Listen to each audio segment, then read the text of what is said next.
Dites-moi, le Minggua, c'est quoi? J'ai le grand plaisir de vous présenter Pierre Revenot, directeur de l'Institut de Feng Shui traditionnel, expert certifié et formateur en Feng Shui traditionnel, géobiologue et conseiller en habitat sain.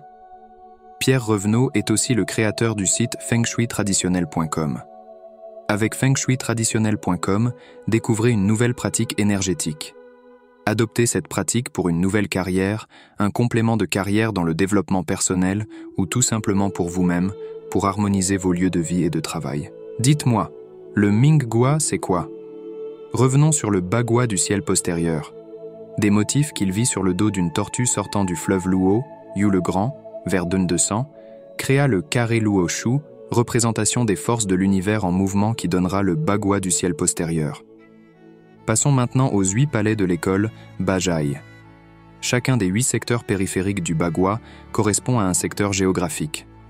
À chacun de ces 8 secteurs correspond un trigramme combinaison des 2 polarités constitutives de l'univers.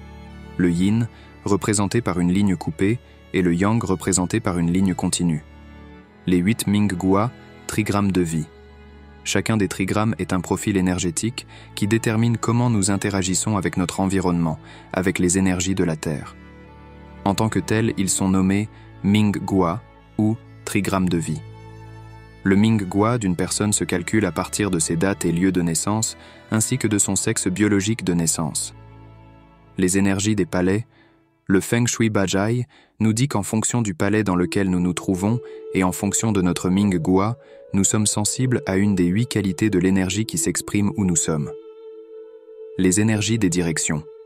Le Feng Shui Bajai nous dit qu'en fonction de la direction à laquelle nous faisons face et en fonction de notre Minggua, nous sommes sensibles à une des 8 qualités de l'énergie qui vient de la direction que nous regardons.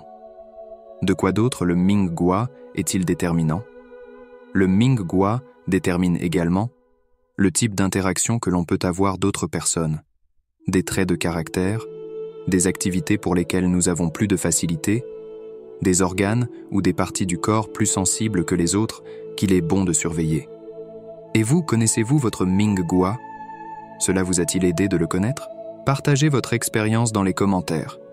Si vous voulez en savoir plus sur les formations de l'Institut de Feng Shui traditionnel, sur les activités de consulting de son directeur, ou simplement prendre contact avec lui, vous trouverez les liens et les informations de contact dans la description de la chaîne.